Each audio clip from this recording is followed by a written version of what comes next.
A faint acrid smoke curls over the red clay of Alabama, searing the morning air with a bitter tang. In a quiet corner of a sprawling plantation, a young girl stands barefoot in the dew-soaked grass, eyes wide, lips trembling, staring at the looming house that holds her masters. She whispers words that seem to carry the weight of inevitability. It will burn. Everything. No one believes her. Her voice is soft, almost lost in the creaking of shutters and the distant clatter of the horse-drawn cart. Yet there is a cold clarity in her gaze, as though she glimpses a future no one else can see. By nightfall the air will crackle with fire, smoke will blind the town, and her prophecy will unfurl in the most terrifying way imaginable. Could one child truly foresee the destruction of those who enslaved her? The plantation was alive in ways most outsiders could never understand. Beyond the fields of cotton, beyond the neat rows of vegetable gardens and the ornate veranda where Master Harper held his brief moments of leisure, there was a network of lives that moved silently, watched silently, endured silently. The enslaved worked from dawn until dusk, hands raw, backs stiffened by endless toil. Their songs, low and rhythmic, carried stories of sorrow and survival, their voices a fragile rebellion against a life that sought to erase them. Lila moved among them like a shadow, barefoot on the red clay, carrying water from the well or sweeping the dust from the wide wooden floors of the main house. Though small, her presence commanded attention, though few dared to acknowledge it openly. She was neither defiant nor timid, simply aware, carrying in her gaze a weight beyond her years. Sometimes she paused mid-step, staring at nothing, lips trembling with words no one heard. A chill would follow her, subtle, creeping, like the prelude to a storm. The air was thick with tension that seemed impossible to name. In the kitchens, the fire crackled in kettles and the smell of cornbread mixed with the earthy scent of damp wood. Outside, the cicada's song vibrated the heat-heavy air. Every creaking floorboard, every rustle in the fields felt amplified, as though the world itself was holding its breath. Elders whispered in corners, occasionally glancing at the girl, their faces taut with unease. Some believed she carried a gift. Others feared a curse. The masters dismissed it all, blind to the warning in her eyes. One evening, as the sun dipped below the horizon, Lila lingered near the edge of the woods bordering the plantation. She felt the wind shift, carrying the faint, sharp scent of smoke, though no fire was near. Her fingers traced shapes in the dirt, symbols no one would understand, as she whispered to herself. Soon, the shadows lengthened, stretching across the cotton rows like dark fingers reaching for the unsuspecting. Inside the house, candles flickered in their sconces, casting a trembling light over polished wood. Somewhere in the distance, a horse neighed, startled by a sound none could name. As night fell, an unnatural hush settled over the plantation. Even the animals sensed it, restless in their stalls, whinnying and pawing at the ground. Lila stood at the edge of the fields, eyes wide and unblinking, feeling the air press against her skin. Something was coming. Something inevitable. And as the wind whispered across the rows of cotton, carrying a faint heat she could not yet see, she murmured again, almost inaudibly, "It will come for them all."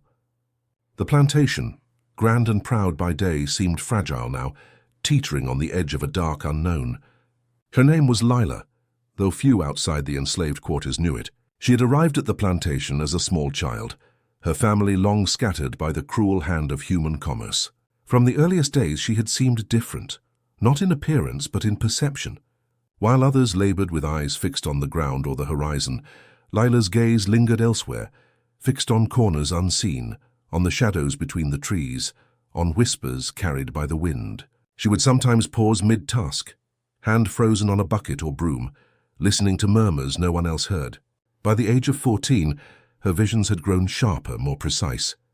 She spoke of fire crawling across the timber beams of the main house, of smoke twisting through the halls like black serpents, of screams swallowed by the night. The older slaves watched her with unease. Some called her gift unnatural, others divine, and a few, with a tremor in their voice, acknowledged the truth they feared. She had seen what no one else could. She drew patterns in the dirt, shapes meant to represent the movement of flames, the collapse of walls, the cries of those trapped.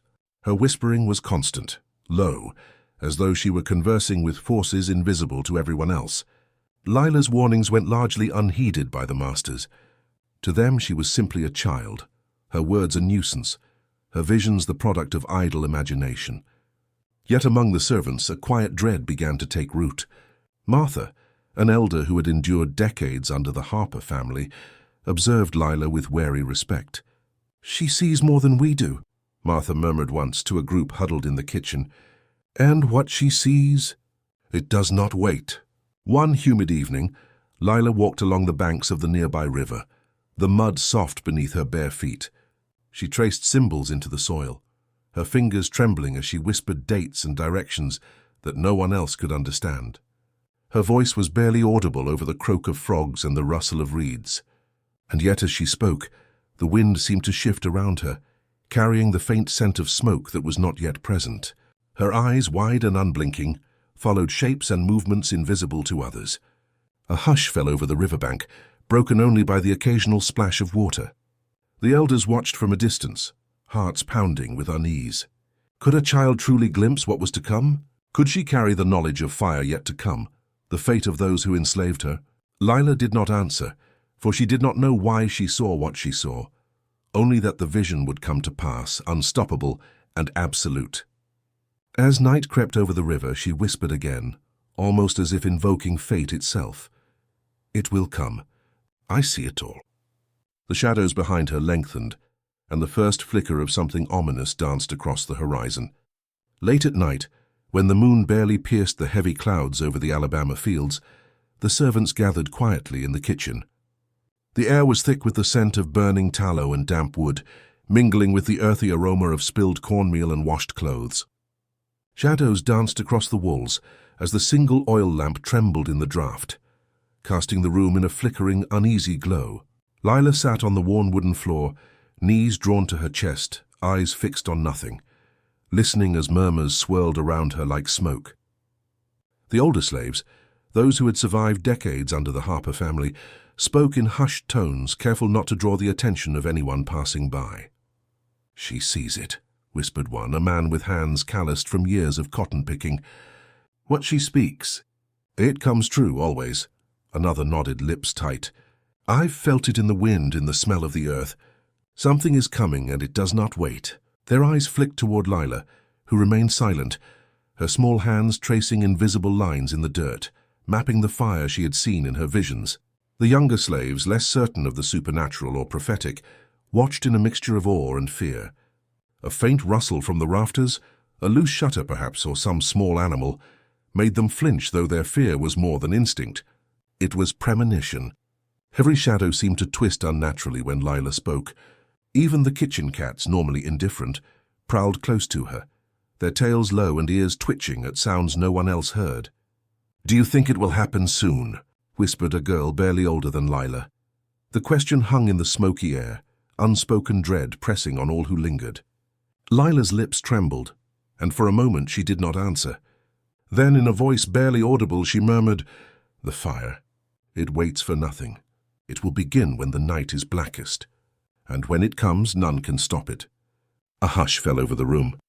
Even the distant chirping of crickets seemed muffled, as though the night itself had paused to listen. The elders exchanged glances, fear etched deep in their lines. Some of them believed the girl might be a witch. Others feared she was simply a vessel for fate, chosen to bear knowledge too heavy for ordinary mortals. Yet all agreed. The fire she had foretold was no longer a distant warning. It was imminent, creeping invisibly toward the house, toward the masters, toward all who would soon face its fury. Suddenly a candle sputtered violently, as though struck by an unseen hand. A collective shiver ran through the room, a silent confirmation of the dread they had all tried to ignore. Lila's eyes widened and she whispered again, almost to herself, "It begins soon, and nothing can hide from it."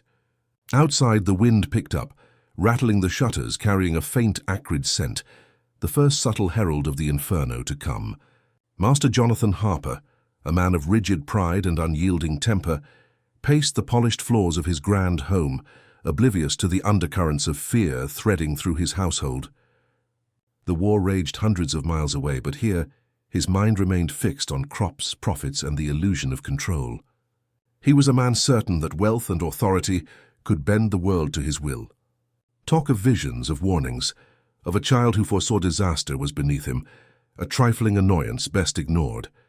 Yet Lila's presence could not be entirely avoided.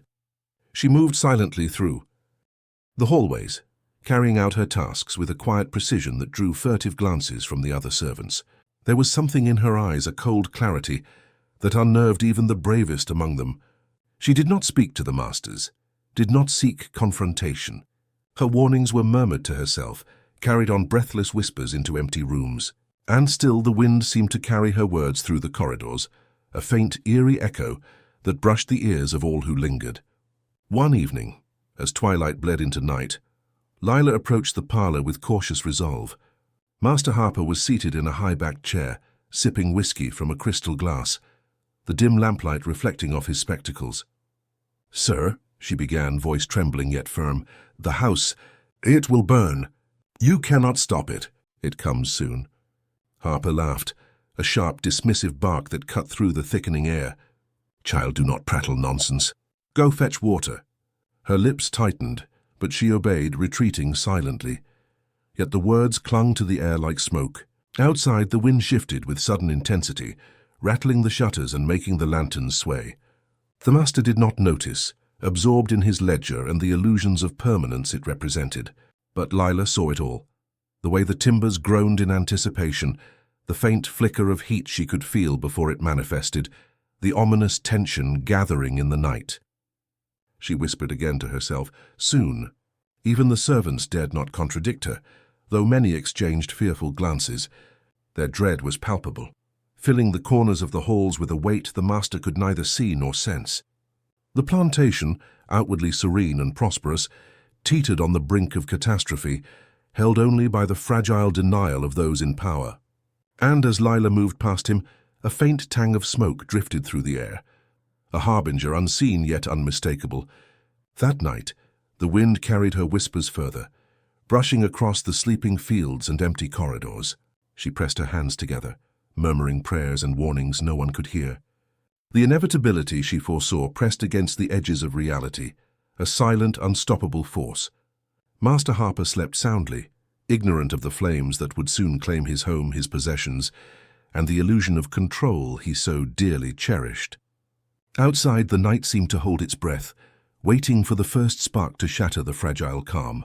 In the days that followed Lila's warnings, subtle disturbances began to ripple through the plantation, unnoticed by Master Harper, but keenly felt by those who worked the land. It began with small, inexplicable events. A kettle overturned in the kitchen, though no hand had touched it.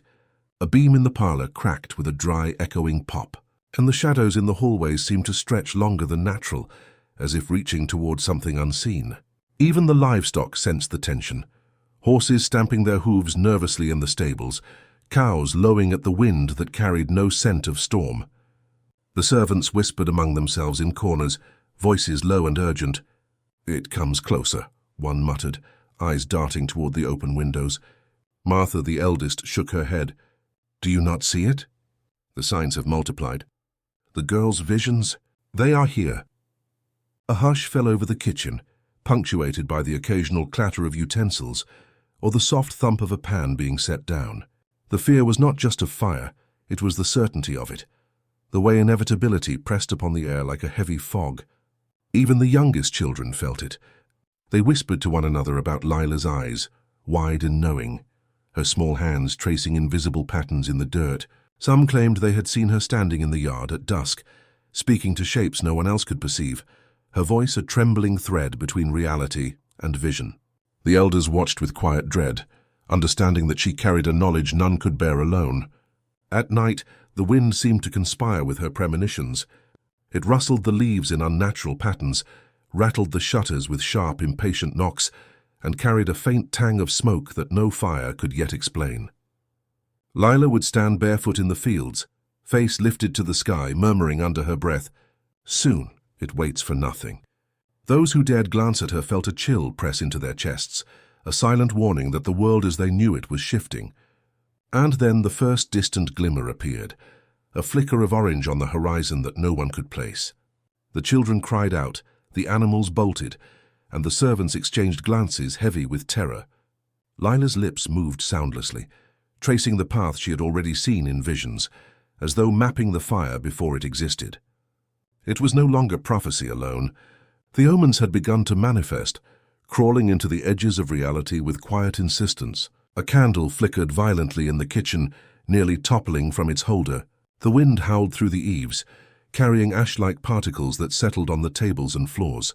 Even Master Harper remained oblivious, confident in his authority and the illusion of permanence.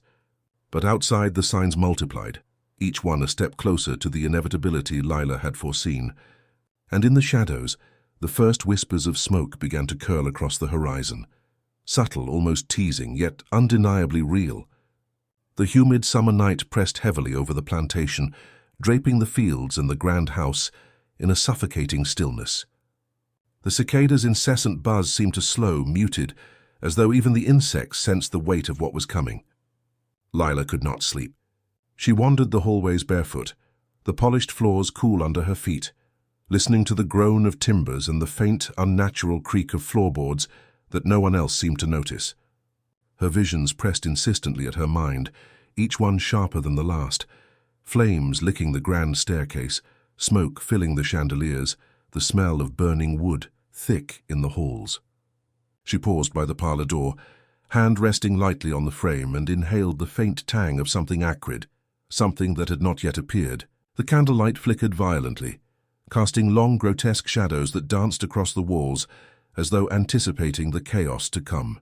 Outside, the wind whispered across the cotton fields, carrying with it a faint heat that made the hairs on her arms stand on end.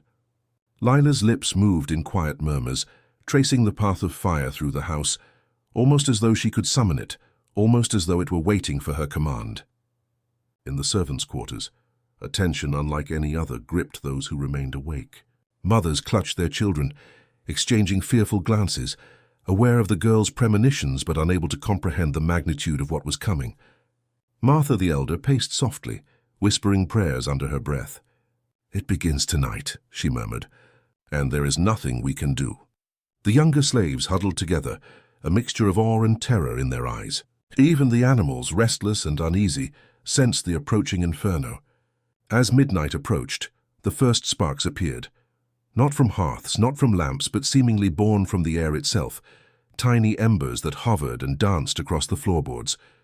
Lila's eyes widened, her body trembling with the inevitability she had foreseen. She pressed her hands together, murmuring, "It begins. The fire waits for nothing." Outside, the wind rose, rattling shutters, bending the branches of the cotton trees, carrying with it a scent of smoke that grew stronger with every passing moment. In the distance, a single cry, an animal perhaps, or a human, startled, echoed across the night, punctuating the tension with an almost physical jolt.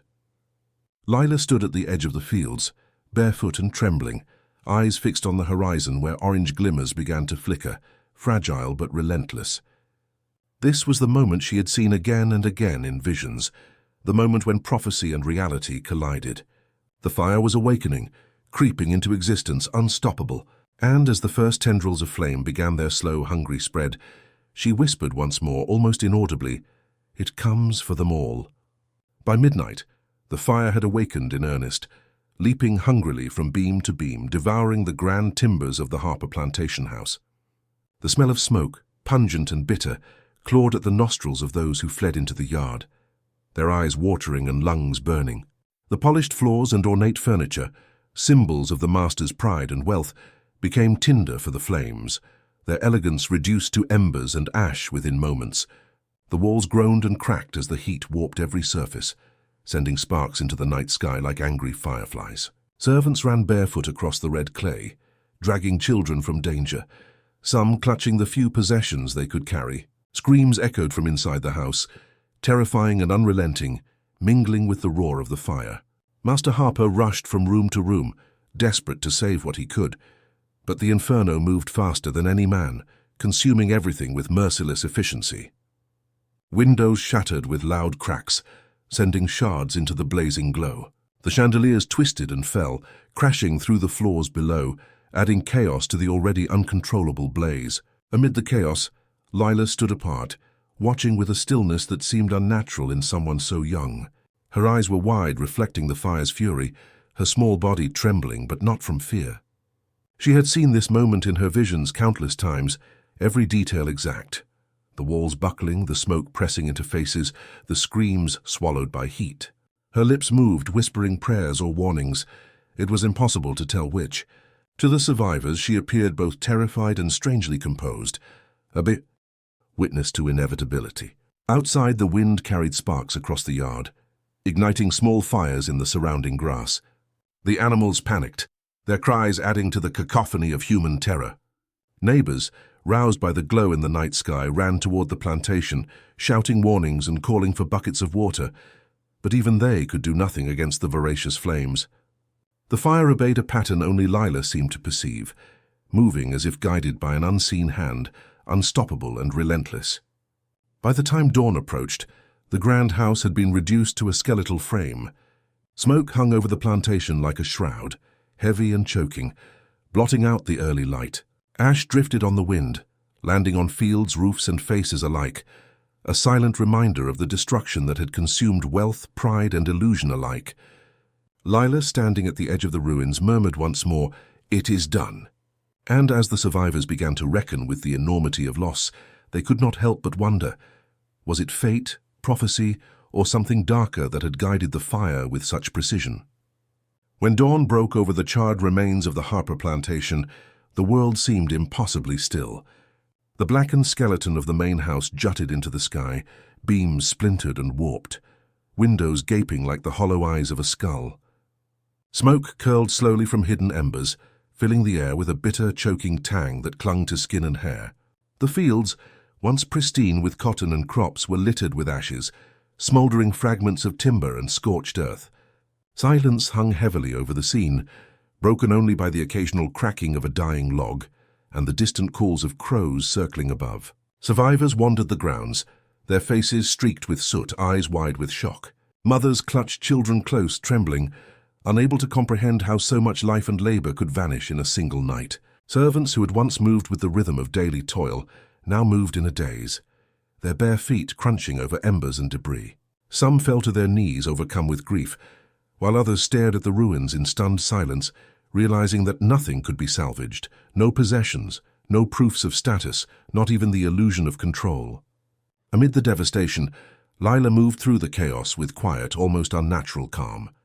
Her eyes, wide and haunted, reflected the flames that had already faded into memory, yet her expression carried no relief, only a somber acknowledgement. She whispered to herself, tracing invisible paths through the ruins, murmuring the words she had repeated countless times in her visions. "It is done.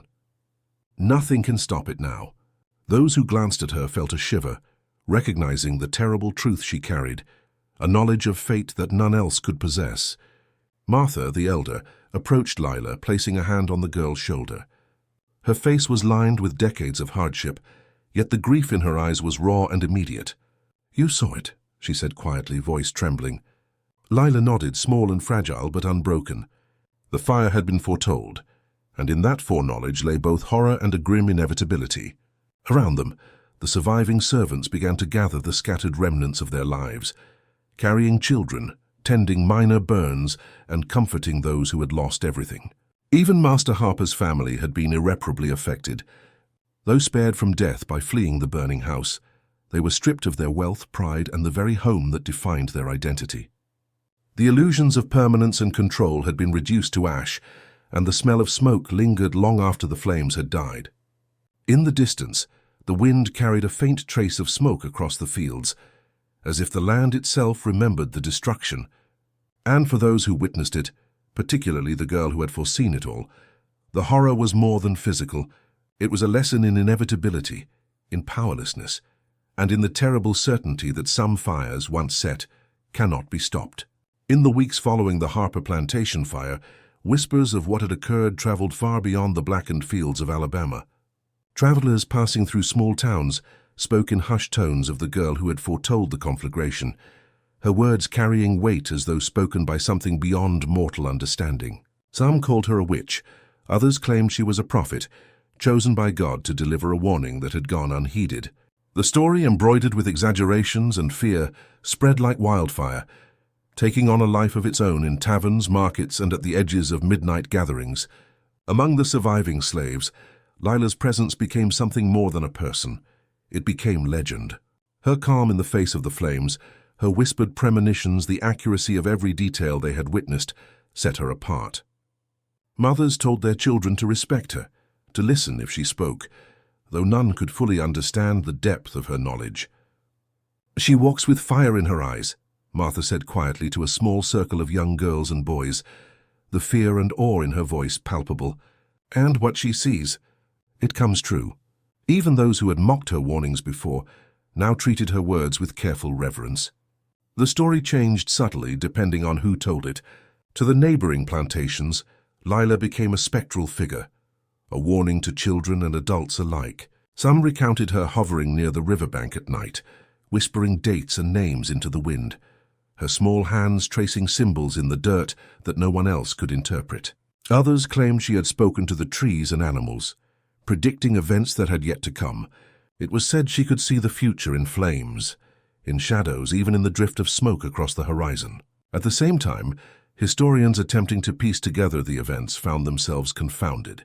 Written records were incomplete, fragmented, or inconsistent, yet oral accounts were remarkably detailed, often repeating the same chilling motifs: the girl, the fire, the inevitability. Scholars debated whether Lila had truly glimpsed the future, or if her visions were the result of acute observation and intuition. Still, for the people who lived through the disaster, the distinction mattered little. The terror she had foreseen had come to pass. Even decades later, travelers to the region reported an unsettling unease on the old plantation grounds. Some claimed that on windless nights, a faint scent of smoke lingered in the air, as though the land itself remembered the night that flames consumed wealth, pride, and power. Lila's legend endured as both a cautionary tale and a haunting mystery. A child who had seen what no one else could see, and whose warnings had gone unheeded. The memory of the fire became a whisper in the wind, a shadow across the fields, a story that refused to die. Years later, as scholars and storytellers pieced together the remnants of the Harper plantation and its tragic fire, the figure of Lila remained central, haunting both memory and historical record. Diaries from neighboring plantations, fragmented letters, and oral testimonies all pointed to the same chilling truth. A young girl had foreseen the destruction, her warnings ignored, and her prophecy fulfilled with terrifying precision. Some historians debated whether her visions were supernatural, a divine insight, or the result of acute observation combined with instinctive awareness of human folly. Yet the accounts, consistent in their details, unnerving in their accuracy, left little room for doubt that she had glimpsed a future none could alter. For the surviving slaves, Lila's story became a lesson in inevitability and the limits of human control. The fire had consumed wealth, status, and illusion alike, leaving only ruin and memory. Those who had once labored under the Harper family reflected on the fragility of life and the cruel randomness of fate. They remembered the acrid smell of smoke, the roar of flames, the sound of timbers collapsing, and the silent, unshakable presence of Lila at the edge of it all. Even decades later, those memories clung to them like shadows, shaping their understanding of survival, power, and foreknowledge. Outside the plantation, travelers and neighbors recounted the tale with fascination and fear. They debated, was Lila's vision a warning from God, a curse, or simply a child's remarkable intuition? Some spoke of the fire as divine justice, others as an eerie alignment of chance and observation. Yet all agreed that no wealth, no authority, no human cunning could have stopped what had been foretold. The question lingered in conversations long after the embers cooled. Had fate demanded its toll, or had human arrogance brought the destruction upon itself? Even the physical landscape bore witness. The burnt beams, the ashes strewn across the fields, the altered patterns of the soil, all spoke of an event that transcended ordinary tragedy. The plantation had been rebuilt in parts, yet locals reported an intangible unease, a memory carried in the air, in the wind through the trees, in the faint lingering smell of smoke at dusk. Lila herself vanished from the official records, but her presence persisted in stories, cautionary tales, and whispered warnings. For anyone who learns of her story today, the lesson is stark. Foresight, no matter how precise, cannot always change destiny. Lila had seen it all, the flames, the screams, the ruin, and yet, powerless to intervene, she became both witness and messenger. Her legacy, a chilling reminder of inevitability, asks a question still whispered in the wind. If you had known the future, would you have been able to change it, or would you have simply watched it unfold, powerless to stop what must come? Decades passed, yet the memory of the Harper plantation fire remained alive in whispers and shadows.